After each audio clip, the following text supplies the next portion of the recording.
एक या दो बार नहीं, पूरे 9 बार मुस्लिम देशों से भिड़ चुका है इजराइल। 1948 से शुरू हुई जंग 2024 में भी है जारी। मुस्लिम देशों से जंग का आदी है इजराइल।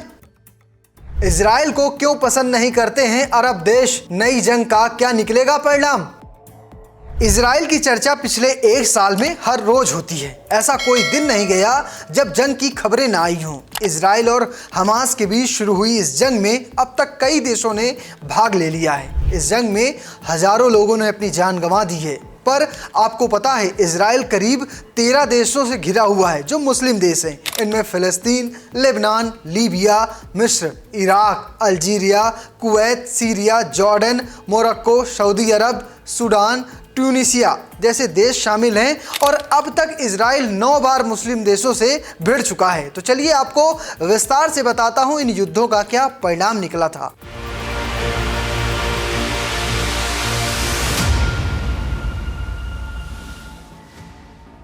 पहले युद्ध की बात करें तो फिलिस्तीन से अलग कर इजराइल को यूएन ने एक देश बनाया था। इससे खफा मुस्लिम देशों ने मिलकर जंग का ऐलान कर दिया, जिसमें मिस्र, इराक, जॉर्डन, लेबनान और सीरिया ने 1948 पर इजराइल पर हमला बोल दिया। इस जंग में इजराइल ने गाजा पट्टी के साथ काफ़ी जगहों पर कब्जा कर लिया था, या कह सकते हैं इजराइल की जीत हुई थी। दूसरा युद्ध आज़ादी के 10 साल भी नहीं हुए थे कि मिस्र के साथ स्वेज नहर संकट विवाद शुरू हो गया। इसके बाद इजराइल, फ्रांस और ब्रिटेन ने मिस्र पर हमला बोल दिया और स्वेज नहर पर कब्जा कर लिया। हालांकि इसके बाद इन्हें इस नहर को छोड़ना पड़ा था। 5 जून से 11 जून 1967 तक चली जंग पूरी तरह से इजराइल का नक्शा ही बदल दिया था, क्योंकि इस 6 दिन की जंग में इजराइल ने 5 लाख फिलिस्तीनियों को बेघर कर दिया था। साथ ही मिस्र को गाजा से बाहर कर दिया था, सीरिया को लोगन की पहाड़ियों से और जॉर्डन को पश्चिमी और पूर्वी यरूशलेम से धकेल दिया था। इस युद्ध को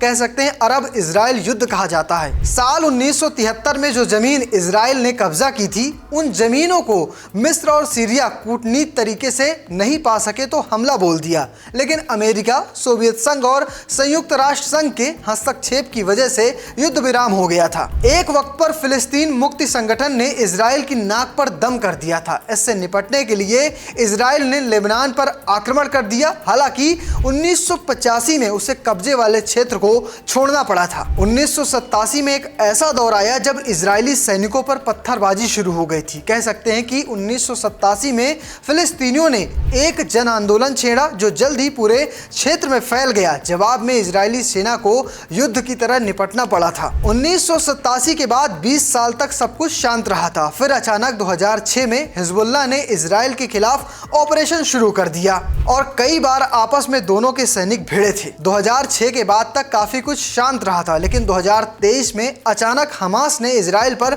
हमला कर दिया था। यह इजराइल के इतिहास की सबसे बड़ी सुरक्षा चूक थी। इसमें इजरायली नागरिकों को जान गंवानी पड़ी थी। इसके बाद इजराइल ने इसके बदले पूरी कह सकते हैं हमास के 1000 से ज़्यादा लोगों को मार गिराया था और इस जंग में काफ़ी कुछ तबाही देखने को मिली थी। ये युद्ध खत्म नहीं हुआ था कि 2024 में 9वें युद्ध की शुरुआत हो जाती है और वो इसी महीने शुरू हुई जब हिजबुल्लाह के लड़ाके पेजर और वॉकी टॉकी अटैक में मारे गए। इसके बाद इजराइल और लेबनान के बीच जंग का माहौल है। हर रोज़ एक दूसरे के खिलाफ मिसाइलें दागी जा रही हैं। तो फिलहाल ये वो बड़े युद्ध थे जहां पर इजराइल को दूसरे देशों से टक्कर मिली है। फिलहाल आपको रिपोर्ट कैसी लगी कमेंट बॉक्स में जरूर बताना और पेज को फॉलो करना, चैनल को सब्सक्राइब करना बिल्कुल मत भूलिएगा। धन्यवाद।